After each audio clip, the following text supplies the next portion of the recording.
So, dog, how's your cereal? It's pretty good. How's yours? These Frosties are damn tasty.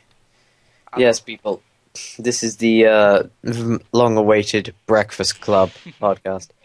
Um, Basically, it's me, Sam here, well, Bowser's best Cooper, discussing with Gloom here. Hey. Just the day's events while we eat cereal at night time. Now, you're probably asking yourselves, why would you eat cereal at night time? And that's because, at night time, cereal is goddamn tasty.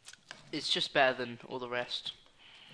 We're chilled out, we're relaxed, and we just really want to discuss while eating our cereal. Now, what have you got today? Today, I've actually been playing Twilight Princess again, and oh my god, I hate the first dungeon. I do. I was actually talking about what cereal you've got, but Okay, I've got the Cocoa Pops right. I suppose your day has been a bit more fun-filled than mine. I've pretty much spent the day doing two things. What? Well, playing Metal Gear Solid 2 and getting my ass kicked because I just forgot how annoying that game is. And attempting to play Metal Gear Solid 3 because that game, my disc is kind of at the point where the game works fine, but it just takes longer to load things, and I don't know why, but it just really bugs me. Would So you I'm like, say okay. overall, you had a solid day? Yeah? That was terrible. Can you stop punishing me here? Oh. Well played, well played. Mm. Huh. But How much did you play of them then? well, I killed the bastard Fat Man on Metal Gear Solid 2, which if you played, you would realize that that boss fight is just annoying as all hell. Basically, you're stuck on a heliport with loads of steel boxes, a fat man who just keeps running around on roller skates planting bombs.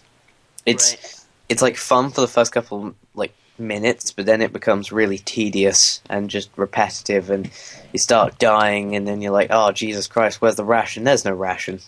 Oh, nice. But the other part of my day, which I just pretty much stopped, was spent playing Alan Wake because Oh, my brother had moved, and I finally got to go on the Xbox, and I was like, okay, Skyrim, I want to play it, but it's just gonna take up even more time of my life, yeah. which, goddammit, I need as much of it as I can get. So I figure, you know what? I'll play some Skyrim because it's fun. Not Skyrim, Alan Wake, because it's fun. It's kind of short, and I thought, you know what? I'll challenge myself. I'm gonna play it on Nightmare difficulty, and holy Jesus, that was a nightmare. I'd imagine, hence the name. I don't know. It was difficult. It hurt me. It challenged me as a person, and do you know what? Honestly, it wasn't that difficult. Really?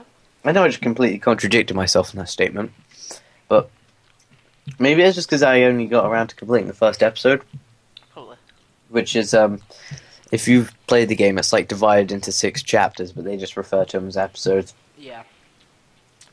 Which, the first episode isn't really that difficult, but it's kind of annoying because it's more just about you find a group of people, they chase you, you run away into the light, done. Fun. I'm gonna say, the best part of that whole experience, though, there's about 10 seconds where you pass this guy who's like a former rock star, but it's him and his brother, and he's like 80. Right. And it's literally just like, can you play a song on the machine for me? It's like a jukebox right behind him. I'm like, okay, fine. So I go up to it, I press B, and after I get it working, I'm thinking, okay, it'll just be some sort of cool rock song, or just something really, stereotypical, it'll be fun. It starts playing Lime and the Coconut, and you can literally you see him, like, tapping away in, like, this just really weird way to put the lime in the coconut, shake a bowl up. And you just see him tapping away, and he just kept doing it, and my brother was just looking at me weirdly, because for about a minute I just watched him doing that one action. Because it's just fun. You won't get bored with it. I know. Sounds fun. Alan Wake is a game I definitely do want to play at some point. It looks really good. It's really fun. It depends, how much do you like those sort of FX type shows where they're like, it's it's sort of like kind of flashy, and it's really interesting, and Give me an it's kind of example of one said thing. what, sorry? Give me an example. Of, An FX show, as you called it. well, sort of FX HBO shows like you ever seen The Walking Dead? Oh, I like that show actually. No, people are going to tell me I'm completely wrong in saying it's because it's nothing like The Walking Dead in terms of story or plot or anything like that. What I mean is, In it will terms hook of you up for sort of these short but really fun doses, and then it puts you back in, and then obviously you go do your next bit, and then it'll take you away, and it'll go to the next bit and such. But what I mean is, it's kind of like shows like that where it's in short doses, but it feels really fun because of it. yeah. Um, I'll state it has probably one of my favorite video game soundtracks. Oh, really? There were loads of songs in there, which are it's a really varied soundtrack, but at the same time, it's really appropriate for the game. Yeah. It's Um, always something nice to hear. I'm trying to remember names of the songs, but well, I remember it had at the end of the first chapter. It's really cool because when you complete pretty much an episode, it's like it shows a cutscene and it literally fades into the next screen, and it'll start. It shows pretty much the game's main title, but it says like end of episode 1, and it starts playing a song. And the first time I saw it, I thought, oh god, this is really cool. And I was thinking, okay, maybe it just wants me to go straight on to chapter 2. But then it starts playing Roy Orbison's In Dreams. And god damn it, I'm not a man of folk, but so I was just like sitting there, just joyously listening to it. Nice. But it just, my brother was like on an important phone call, like sorting out money issues. Boring. And he just stares back at me, just looking really pissed off because all we can hear in the background is "In dreams you're mine." Beautiful. Mm. Hmm. Is it So my what? turn to talk now? Yeah, should short turn to talk now. I've been playing Twilight Princess recently, as you may or may not know, and I hate the first dungeon. I really do. Was that the one with the monkeys? Yeah. What's so bad? It doesn't tell you where to... It's so... I just hate it. It takes too long. It takes me longer to do that than to do the freaking Temple of Time. No joke, it's ridiculous. I I don't think it was that bad. I think it's kind of tedious, Yeah, I but think that's the only it's thing I had, but... I'm someone I don't mind difficulty just as long as it's not tedious. Yeah. But obviously you've done something else today. Well, you may have done it earlier. You may have done it yesterday, but still. What, the game? A certain game on Sanity Station LPs. That was actually today. It was literally recorded it, ready to upload it. I started playing The Simpsons Hit and Run again. And recording it. You Such good memories. I remember playing that game as a kid, I know. and just the joys of being a poo.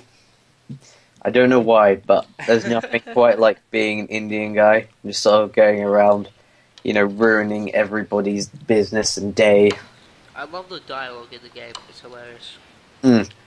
My only problem, my only problem with it is the fact that you can tell like half of it is just like clips from the show where Yeah, they but got on the voice. But I can live with that. same. It's not too bad. Mm. I Well, managed to the put up with it. animation looks so weird. Yeah, it's got a really Like, weird graphic like in the style. cutscene, it doesn't look like The Simpsons. It just looks weird. I can imagine some kind of weird 2D platforms with the Simpsons style. Well, they did do a bunch of 2D platformers, and you know how great they were. Oh, shucks. We don't mention them. Well, I'm not sure whether to mention Simpsons Arcade because that was a beat 'em up, but it was 2D and it was brilliant. Oh, really? I'd never played it. Put it this way, the NES games were crap, but the Simpsons Arcade was like their crowning jewel. Oh, really? It was a really fun beat 'em up game. Hmm. It did everything right. Is there even a TMNT for the movie, or is it just the game? What, sorry? Is there even a fourth Teenage Mutant Ninja Turtles movie? 'Cause you know it's TMNT for Turtles in Time. Oh, Wait. Do you say is there 4 movies because of Turtles in Time? Because it says TMNT 4. Yeah, because that's probably because it's the 4th Teenage Mutant Ninja Turtles game. True. Anyway, no, but You the didn't first... think that through, No, did you? I did not. The first Dungeon Twilight Princess, I completely hate it. It. It annoys I me. think I'm almost done it's with it. not. It's not my least. It's not my most hated Zelda dungeon. But What's your no. most hated? Oh, you can guess. Water Temple Ocarina of Time? Yeah. People say people hate on it too much. Like they think, oh, it's not that difficult. But as a It's kid, not difficult, it's just that really annoying. that tests your patience. Okay. It does. I have a thing for when games that just put you in situations and stuff, which sure it really just sort of screw you over. Pretty much. She's like, hey, you know, fun? Yeah, you're not having that anymore. It's like, hey, buddy, guess what? Guess what? What? Screw you. 30 minutes of repetitive stuff. I hate that. Mm. Ugh. Water is just stupid in every game. It's not fair, man. The only game where they got water right was Majora's Mask. Yeah. Well, to be fair, the water temple and that it kind of annoyed me, but But the it was kind controls in water were so smooth that it didn't bother me too much. of it. Well, being a Zora and that was just really fun. Yeah. And did you do what I did, which was I just kept jumping up out of the water. Like, you know when you do that jump thing, then go Yeah. back in. Yeah, I I just kept did. doing that. It's still a lot of fun. It is. Mm. I've been playing through that game recently. I haven't actually picked it up today. But I got to the Great Bay Temple and that started. It's a really, really good game. I always do the water place when you give in your sword for the second time. Mm. I I make sure that I do the sword thing as soon as possible. You see, I don't. I make sure I've got the Zora mask, because then sword... You don't really need a sword to fight. Well, the reason I just get it then is just because I kind of like to get most of the side quests out of the way first, and then focus on the main thing. I think I think I told you about this, which was by the end of the game, it was you know the final bit of the game. Yeah. I won't. I'm debating whether I spoil it because it's not exactly that secretive Oh, now. just go over it, just spoil it. Okay. Well, you're about to go into the moon, obviously, and I went up there, got my ass kicked by the final boss, and I had nearly all the masks. I needed about 4, and I just thought to myself, you know what? God damn it! It's 2 o'clock in the morning. I've wasted my time with this. Screw finishing it proper. Screw finishing it just quickly rushing it. I will save the day with all the masks and powers. So I just went straight onto the internet, found out what to do, and just Became the got hero all the of time or masks. whatever. Went to Oni Link and just dominated the final boss. Because Majora is annoying as all hell. When I was okay, maybe not for other people, but for me, I never had too much of a problem with him. Majora was ridiculously tough for me when I didn't have Oni Link. But as soon as I got Oni Link, I did not need to get. I just got in there and just murdered it in about 2 minutes. Which I want to say was anticlimactic, but after all that work I'd put into the game, it felt worth it. Yeah. I can imagine. Mm. The game is so much better when you know what you're doing. Oh yeah, I find with You're not Zeldas, just struggling around I have a rule with Zelda games is that if I'm, if it's been if it's been an hour, half an hour, and I really don't know what to do, I'm allowed to look at a strategy guide because other games, modern games have ruined me. They've spoilt me. I need to know what I'm doing. I don't like to waste I a lot try of my not to time. use them, but I do sometimes. I I won't use them if I can pretty much already guess what I'm going to do. Yeah, obviously. I'll only use them if I'm in a desperate situation. I think in that game, I meant I used it. I used it in the thingy temple. The What is it? Stone temple? Snowhead. No, Stone temple at the end of near the end of the game. Oh, Or I can't remember the name of That annoying button. Yeah, I know what you're talking about Mm. I think I used it on and I think I may have used it in the thingy, the water temple like thing, there. just because of the tunnels. They're really bothering me. Yeah, I see what you mean. I I also remember, I don't know why I used it on that, but you know that boss where it's I think it was in the forest temple, the first one. While the boss itself wasn't very difficult, I literally had like 5 minutes to go, and I was like, no, no, I will defeat this guy. I will not finish. I will not die without claiming this man's head. I never found many of the bosses in that game too difficult. They weren't particularly tough. There were some which were kind of annoying, but the Yeah. none which actually there was one who was a mini boss who just I really Which one? Final Temple. Yeah. Uh, you know that black shadowy bat thing?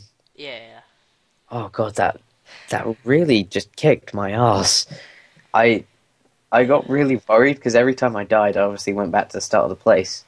And while I only had to walk through like one door, which was a godsend because otherwise it would I know. take like You would time. kill yourself, wouldn't you? Really? We all would. Well, that's an optimistic outlook from Well, a this I said very it. cheerful person here. Um, I luckily it was like in the room next to it, but I just keep getting in there, and every time I'm like, okay, I've almost got him, I've almost got him. He does like a spin attack, which I can't block, and it just murders the ever loving crap out of him. Like, I'm not going back for a fairy. I need to just kill him here and now. Yeah. Uh, did you ever do that side quest with the Anna and is it Anjo and Kefi or something like that? The lovers, pretty much. Yeah, I did. That is depressing. Yeah.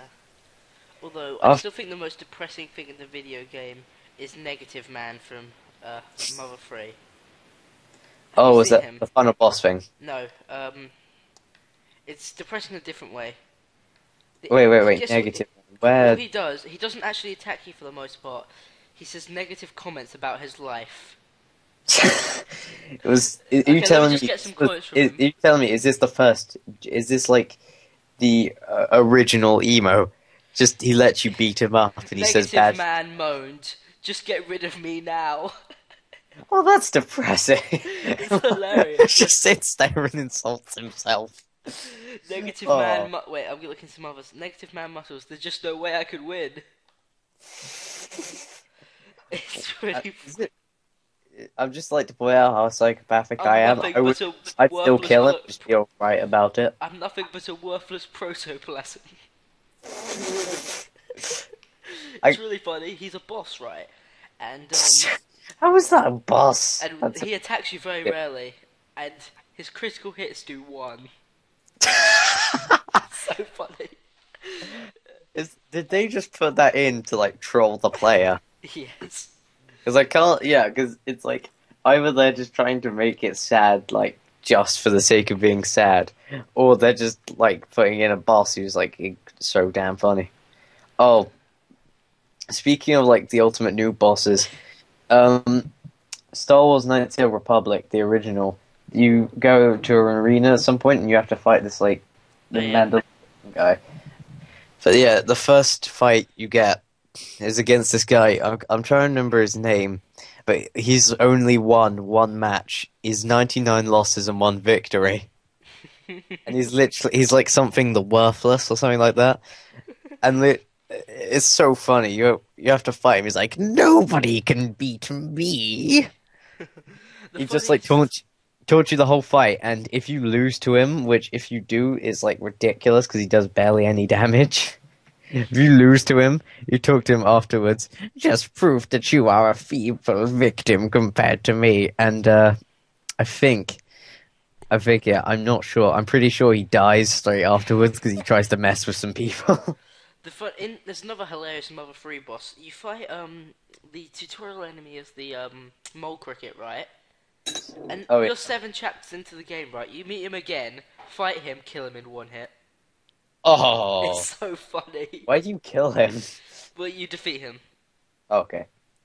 Just It's just thinking. like, I will get my revenge. I'm like, oh, maybe he's powered up. One attack, gone. It's considering this is like quite near the end of the game too. Ah, you know what? I finished my cereal. I'm Yeah, I'm actually. done. I'm. It's tragic. You finished your cereal. I finished my cereal. Should we wrap this up here? Yeah. Try and think of an epic catchphrase to say at the end of this. Uh, Excelsior's already taken by Stan Lee. Damn it. damn it. Damn you, Okay. Stanley. Go on. You old bastard! David sucks. Finish. Club Penguin's cool.